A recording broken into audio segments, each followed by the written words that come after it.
Good morning students. हम पढ़ रहे हैं लेटर राइटिंग, और लेटर राइटिंग में हम पढ़ चुके हैं वो था पहले ही इनफॉर्मल। बार बार रिपीट कर रहा हूँ इन चीज़ों को, इनफॉर्मल लेटर, ठीक है। और दूसरा जो है वो है फॉर्मल लेटर, ठीक है। ये है हमारा फॉर्मल लेटर। आगे बात समझ में जो हम पढ़ रहे हैं, मैं कई बार रिपीट कर चुका हूँ ये बात कि इनफॉर्मल जो लेटर होते हैं, इनफॉर्मल वो फ्रेंड्स, ठीक है, या तो फ्रेंड्स को एंड रिलेटिव को लिखे जाते हैं, और फॉर्मल होते हैं, ये होते हैं ऑफिशियल लेटर। तो ये ध्यान में रखना आपको, बार बार मैं रिपीट कर रहा हूँ। लेटर राइटिंग ज़्यादा हार्ड नहीं है, सिर्फ टेंस का ज्ञान है वो होना चाहिए, और सेंटेंस में किस प्रकार से हम कौन सी साइकिल यूज करेंगे ये बात हमें ध्यान में रखनी है। तो इनफॉर्मल हमने पहले पढ़ लिया, अब फॉर्मल है। फॉर्मल में पीछे मैंने 3 लेटर कल परसों बताए थे, वो थे हम शिकायत कर रहे थे, कलेक्टर को कर रहे थे, या फिर हम मशीन जो ख़रीदी थी हमने, वॉशिंग मशीन, वो ख़राब हो गई थी, उसके रिप्लेसमेंट के लिए भी हमने क्या लिखा था, लेटर लिखा था। इस प्रकार से हमें लेटर राइटिंग करनी बिल्कुल ईजी है। 70% जो है आंसर है लेटर का वो क्वेश्चन में ही दिया हुआ होता है, ठीक है। आज हम पढ़ेंगे एप्लीकेशन राइटिंग, और एप्लीकेशन राइटिंग में देखिए पहली जो एप्लीकेशन है हमारी, application for duplicate copy of marksheet, कि आपके पास मार्कशीट थी ओरिजिनल और वो कहीं गुम हो गई, और उसको मतलब उसकी डुप्लीकेट कॉपी है वो मंगवाने के लिए आप लिखेंगे सेक्रेटरी यानी सचिव को, जो BSCR है, माध्यमिक शिक्षा बोर्ड है अजमेर, उसको आप लेटर लिखेंगे, ठीक है। और ये चीज़ आप क्वेश्चन में देख लेंगे कि आपको क्या लिखना है। तो देखिए application for duplicate copy of marksheet, question देखिए एक नंबर, इमेजिन, कल्पना कीजिए। अब कल्पना ये नाम आ जाए, सपोज है, इमेजिन है, तो मान लीजिए आपको वो क्वेश्चन आपको कह रहा है दैट यू आर गीता। अब हमें अपने आप को क्या मानना है, गीता मानना है। लिविंग इन अजमेर, आप कहाँ पर रह रहे हैं, लिविंग अजमेर में रह रहे हैं। राइट एन एप्लीकेशन, देखिए an, a vowel sound, an article, write an application to the secretary, कौन सा सचिव, कहाँ का, board of secondary education Rajasthan Ajmer, BSER, to issue, क्या करने के लिए, प्राप्त करने के लिए, यू आपको ए डुप्लीकेट कॉपी ऑफ मार्कशीट, कि आप डुप्लीकेट कॉपी ऑफ मार्कशीट के लिए, और जो सचिव है बोर्ड ऑफ सेकेंडरी का, BSCR का, उसको लिखिए पत्र। तो सबसे पहली बात है आपको एड्रेस लिखना है, एड्रेस 2 या 3 लाइन में होना चाहिए, ठीक है। और प्रत्येक जो पहला जो वर्ड्स होता है वो कैपिटल होना चाहिए। तो अपने आप को हमने क्या माना, गीता माना, ठीक है। और अजमेर का एड्रेस देना हमें, अजमेर है और आप अजमेर में लिख रहे हैं। तो सबसे पहले देखिए एड्रेस की बात करेंगे, तो इस तरीके से 157 मदर गेट, ठीक है, अजमेर, ये हो गया 2 या 3 लाइन। इसका जो पहला जो अक्षर होता है वो कैपिटल लेटर होता है। इस प्रकार से हमें ये ध्यान में रखना है। उसके बाद देखिए, उसके बाद दिनांक लिखनी है हमें 12 मार्च 2020। ये पैटर्न गलत होता है, इस तरीके से लिखते हैं डैश लगा के या फिर ओब्लिक लगा के लिखते हैं, ये पैटर्न हमारा क्या है, गलत है। तो इस तरीके से हमें दिनांक नहीं लिखनी है, और जब दिनांक लिखेंगे तो इनके मध्य में बीच में स्पेस भी होनी चाहिए, ठीक है। अब देखिए यहाँ पर भी स्पेस देनी है, उसके नीचे आपको क्या लिखना है, सेक्रेटरी BSCR अजमेर, सचिव को लिख रहे हैं, ठीक है। ये है भेजने वाले का पता, सेंडर्स एड्रेस, ठीक है, किसका है ये, सेंडर्स। ये रिसीव्ड एड्रेस, प्राप्त करने वाले, कहाँ भेज रहे हैं हम। जबकि मैं एक बार फिर से रिपीट कर देता हूँ, ये इनफॉर्मल लेटर में नहीं लिखा जाता है, ठीक है।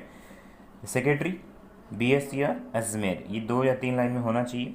उसके बाद हम लिख रहे हैं सब्जेक्ट, सब्जेक्ट लिखना पड़ेगा क्योंकि हम लेटर कौन सा है, एप्लीकेशन राइटिंग है, वो फॉर्मल में ऑफिशियल है।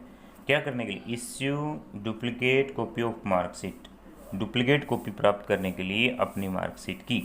तो हम उसके लिए क्या लिख रहे हैं, लेटर लिख रहे हैं, ठीक है। उसके नीचे हमने संबोधन लिख दिया स, आगे बात समझ में, ये संबोधन हो गया। और संबोधन के बाद आप देखिए, respectfully I beg to say that last Sunday, ये बताना चाहता है कि लास्ट संडे को आई वॉज गोइंग। अब टेंस यहाँ पर ध्यान रखना पड़ेगा कि यहाँ देखिए कहाँ, यहाँ पर बताएंगे कि मैं जा रहा था, और बच्चे वो यूज करेंगे प्रेजेंट एग्जाम। तो टेंस संबंधी जो परिवर्तन होता है वो हमें याद रखना है। यही गलती होती है हमारी सबसे बड़ी।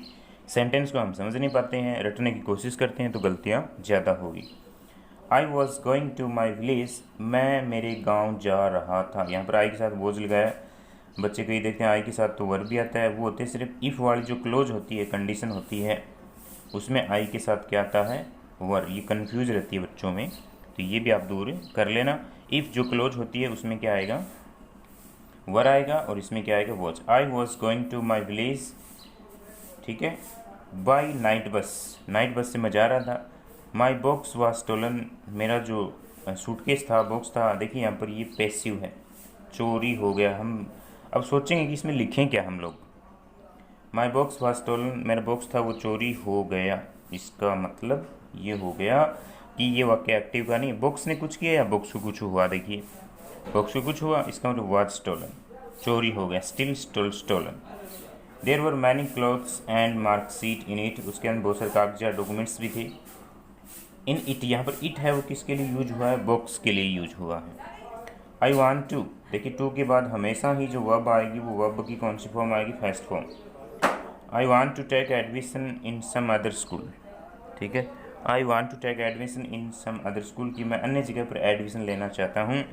इस वर्ब पर भी आप गौर कीजिए कि एक सेंटेंस में दो वर्ब आ जाती हैं, वो तो दूसरी जो वर्ब है टू के साथ वर्ब की फर्स्ट फॉर्म यूज करते हैं, ठीक है।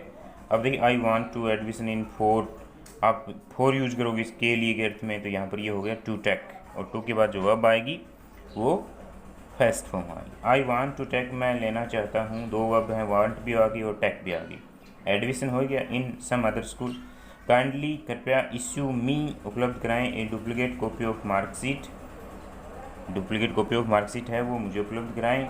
माई डिटेल्स आर, मेरी जो डिटेल हैं वो हैं, एग्जामिनेशन ये है ही, सेकेंडरी, रोल नंबर ये होएगी।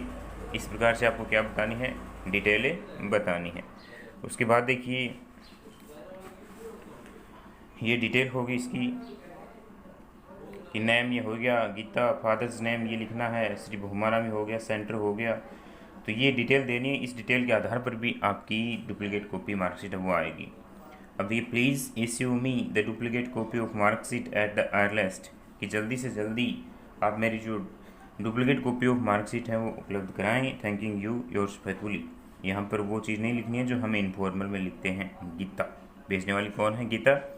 और इंक्लूसिव देखिए यहाँ पर पोस्टल ऑर्डर नंबर है, पोस्टल ऑर्डर हमने साथ में लगाया, उसके लिए हमने लिखा है कि 20 रुपये का मैंने पोस्टल ऑर्डर भी लगाया है। तो इस तरीके से ये हो गया हमारा लेटर नंबर फर्स्ट। अब देखिए लेटर नंबर सेकंड जो है उसके बारे में देखिए, नंबर 2, क्वेश्चन नंबर 2 है, imagine that you are Dinesh, की कल्पना करो कि आप कौन हो, दिनेश हो।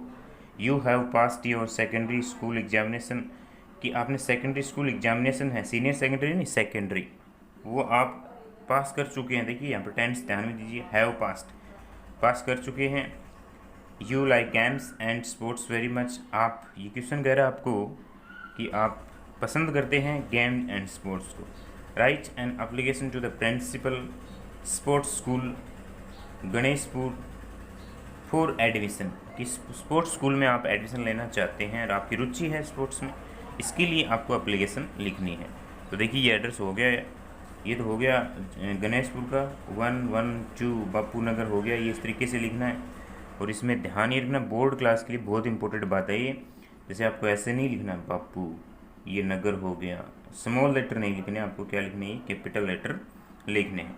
ये दिनांक होगी 25 जून 2020, ठीक है। इसके नीचे आपको एड्रेस लिखना है, the principal sports school Ganeshpur, ठीक है। इसके नीचे देखिए आप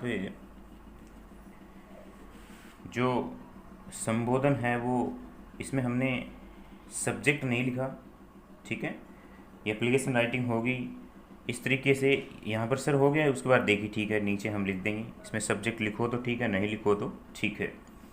most respectfully I beg to that I have passed secondary school examination, कि मैं आपको बताना चाहता हूँ, सविनय निवेदन है कि आई हैव पास्ड, यहाँ पर देखिए present perfect, secondary school examination this year from Jain secondary school Ganeshpur. अब इस पूरे सेंटेंस को एक बना लीजिए आप कि मैं जैन से जो सेकेंडरी स्कूल है उससे गणेशपुर से और सेकेंडरी जो स्कूल एग्जामिनेशन है वो पास कर चुका हूँ। आई स्क्वायर्ड 68% मार्क्स, मैंने कितना किया है 68% किया है। I like games and sports very much. I took part यानी टेक पार्ट, भाग लेना, भाग लिया, टेक की सेकंड फॉर्म क्या होगी आई टुक पार्ट, मैंने भाग लिया है। इन द डिस्ट्रिक्ट टूर्नामेंट्स यानी जिला स्तरीय जो खेल होते हैं उसमें। You are requested to admit me, मेरा आपसे आग्रह है कि एडमिट मी, मेरा एडमिशन लें इन योर स्कूल, अपने स्कूल में। और thanking you yours obediently Dinesh, भेजने वाला कौन है दिनेश है, क्योंकि आपने अपने आप को क्या माना था दिनेश से माना था। तो ये इस प्रकार से हमारी होगी एप्लीकेशन राइटिंग। और किसकी किसकी होगी कि आपकी गेम्स एंड स्पोर्ट्स में बहुत ज़्यादा क्या है रुचि है, गेम एंड स्पोर्ट्स में बहुत ज़्यादा रुचि है। तो इसके लिए हमें लेटर लिखना है। आप एडमिशन लेना चाहते हो स्पोर्ट्स स्कूल में, तो एडमिशन के लिए ही हमने ये एप्लीकेशन लिखी है। बिल्कुल ईजी, 3 ही सेंटेंस है इसमें। ये तो पास कर चुका है, मैंने इतना स्कोर किया है और मैं स्कूल में दाखिला लेना चाहता हूँ। बिल्कुल ईजी है। तो इस तरीके से आप ये यादें कर सकते हो। आप रटने की कोशिश न करें, मैं बार बार कहता हूँ, इनमें तो कोई देखने की आवश्यकता है नहीं। एड्रेस वगैरह डेट वगैरह आप लिखते हो क्योंकि ये तो क्वेश्चन में दी गई होती है। नीचे ये पैटर्न है, ये भी ज़्यादा हार्ड नहीं होता, आप सोच समझ के लिखिए। टेंस का आप ध्यान रखिए, बिल्कुल ईजी है। क्योंकि बोर्ड क्लास में अच्छे मार्क्स प्राप्त करने यदि आपको हो तो लेटर राइटिंग है इनको आप अच्छे से, पैराग्राफ राइटिंग है इनको अच्छे से आप याद कीजिए। टेंस संबंधी गलती है वो नहीं होनी चाहिए। ये था हमारा लेटर नंबर 2 जिसमें हमने एप्लीकेशन राइटिंग लिखी है। किसको, द प्रिंसिपल स्पोर्ट्स स्कूल है गणेशपुर, उसको लिखा है एडमिशन के लिए। ठीक है, ये हो गया हमारा लेटर नंबर 2। और लेटर नंबर 1 हमने पढ़ा था, वो था डुप्लीकेट कॉपी ऑफ मार्कशीट प्राप्त करने के लिए board of secondary examination Ajmer. ठीक है, ये सेक्रेटरी को लिखा था BSCR को। अब देखिए नंबर 3 जो है हमारा, नंबर 3 लेटर वो है बड़ा इंपॉर्टेंट है, ये एप्लीकेशन राइटिंग है। एप्लीकेशन फॉर री एडमिशन यानी दोबारा एडमिशन लेने के लिए। री एडमिशन का मतलब दोबारा एडमिशन लेने के लिए। तो यहाँ ये क्वेश्चन देखिए, यू आर अंकित गुप्ता, आप क्या हो अंकित गुप्ता हो, लिविंग एट 15 नया बाजार भरतपुर। ये एड्रेस देखिए, कोई दिक्कत नहीं, आप अंकित गुप्ता हो, एड्रेस खुद दे ही दिया इसने कि 150 एंड 15 नया बाजार भरतपुर। यू फेल इल, आप क्या हो गए हैं बीमार हो गए हैं। And could not go to school, ये प्रेजेंट नहीं बल्कि पास्ट फॉर्म है यहाँ पर, कैन की पास्ट फॉर्म क्या कुड नॉट। अब यहाँ पर देखिए कई बच्चे हैं वो अर्थ को सही नहीं समझ पाते हैं। यू फेल इल, आप बीमार हो गए, and could not go to school, और आप स्कूल नहीं जा सके, पास्ट में चलेगी बात। फॉर 15 डेज, कितने दिनों तक 15 दिनों तक। योर नेम, आपका नाम हैज़ बीन स्ट्रक ऑफ, बताइए यहाँ पर एक्टिव है पैसिव, पैसिव है। आपका नाम हटा दिया गया है, नाम ने कुछ किया या नाम को कुछ हुआ, नाम को कुछ हुआ हटा दिया गया उसको, तो passive. Has been struck off, हटा दिया गया है, काट दिया गया है, रिमूव कर दिया गया है। Write an application to the headmaster, आपको हेड मास्टर को लिखनी है, उस स्कूल के हेड मास्टर को लिखनी है जिसने आपका नाम हटा दिया of your school. Requesting him for री एडमिशन, किसके लिए लिखना आपको, री एडमिशन के लिए, दोबारा एडमिशन के लिए। तो ये इसका एड्रेस हो गया 15 नया बाजार भरतपुर। पहला जो अक्षर है वो आपको क्या लिखना है, कैपिटल कैपिटल कैपिटल। ठीक है, बार बार मैं इस चीज़ को रिपीट कर रहा हूँ कि पहला जो अक्षर लिखना है हमें कैपिटल लिखना है।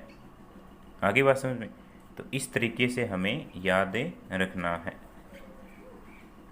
फिर देखिए इसके बाद आगे देखेंगे, ये दिनांक होगी, इसके बीच में आपको स्पेस देना है, इसके नीचे भी स्पेस देना है। यहाँ मैंने इसलिए नहीं लिखा क्योंकि पेज ये छोटा है नीचे, तो आपको ये स्पेस देनी। लेटर आगे भी चला जाए कोई दिक्कत नहीं होती है। देखिए किसको लिख रहे हैं, the head master Nehru secondary school है भरतपुर, इसको लिख रहे हैं आप। री एडमिशन के लिए कारण बताएंगे, ये संबोधन हो गया सर, माय डियर सर, ये इस तरह के नहीं लिखना है। आप फ्रेंड को लिख सकते हो, ठीक है। अंकल को लिखो my dear uncle, my dear friend, my dear Anil, my dear Raju, my dear brother, my dear sister, इस प्रकार से लिख सकते हैं, लेकिन इसमें आपको सर ही लिखना है। Respectfully I beg to say that I am a student of class 10th, ठीक है, कि मैं क्या हूँ, क्लास 10th का स्टूडेंट्स हूँ। I am a student of class 10th in the rainy season. बरसात के मौसम में रैनी सीजन आई कैच की सेकंड काच आई काच मलेरिया फीवर। और वर्षा ऋतु में मुझे मलेरिया बुखार होगी, fever malaria fever. And later और बाद में इट, मलेरिया के लिए यहाँ पर इट, और बाद में डेवलप्ड बदल गया और ज़्यादा हो गया इनटू टाइफाइड, और मलेरिया से मुझे क्या हो गया, टाइफाइड हो गया। I was confined to bed for 15 days। मैं लगातार कितने दिन रहा बेड पर, 15 दिनों तक। सो इसीलिए आई, देखिए यहाँ पर कैन का पास्ट क्या है, कुड है। So I could not attend the school, इसीलिए मैं स्कूल को अटेंड नहीं कर सका। Today I came to school, आज जब मैं स्कूल में आया, कम की सेकंड फॉर्म क्या है, कैम। टुडे आई, वैसे देखिए टुडे जो एडवर्ब होती है वो प्रेजेंट कंटिन्यूस में टुडे टुनाइट है ना, इस प्रकार से यूज करते हैं हम। लेकिन यहाँ देखिए समय के अकॉर्डिंग आपको यूज करनी है। टुडे आई कैम, जब आज मैं स्कूल आया। एंड फोन्ड, फाइंड की सेकंड फॉर्म के फोन्ड पाया। That my name has been stuck off, कि मेरा नाम है वो हटाया जा चुका है। अब देखिए क्या कहेगा वो, यू आर रिक्वेस्टेड टू, आपसे मेरा आग्रह है, टू री एडमिट मी, कि मेरा जो एडमिशन है वो क्या करें, दोबारा करें। My medical certificate is attached herewith, मेरा जो मेडिकल सर्टिफिकेट है वो अटैच्ड कर दिया गया यहाँ पर। थैंकिंग यू योर्स ओबीडियंटली, आप एडवांस्ड को लिख रहे हैं तो ओबीडियंटली लिख सकते हैं। भेजने वाला कौन था, अंकित गुप्ता। ये नीचे लिखेंगे क्लास से 10th, कौन सी क्लास से थी। तो इस प्रकार से हमें ये यूज करना है। तो ये हो गया हमारा हमारी जो एप्लीकेशन राइटिंग वो होगी री एडमिशन के लिए, क्योंकि आप 15 दिन तक बीमार रहे, आप घर पे रहे। और ये कह रहा है कि जैसे ही आज मैं स्कूल में आया तो मैंने देखा, आई सा भी कर सकते हैं, व्हेन आई रीच्ड, या when I came to school and found, मैंने पाया, एंड सा देखा, ये भी लिख सकते हैं। That my name has been stuck off, फिर से देखिए एक्टिव नहीं बल्कि क्या है, पैसिव। मैंने देखा कि फिर से मेरा नाम है वो हटाया जा चुका है। तो मेरा आग्रह है आप मेरा दोबारा क्या लें, एडमिशन लें। इस प्रकार से आप लिख सकते हैं। तो प्यारे बच्चों, ये होगी आज की 3 एप्लीकेशन राइटिंग। इसको अच्छे से आप याद करोगे। होमवर्क के लिए मैंने पहले से PDF आपके पास भेज दी है। धन्यवाद।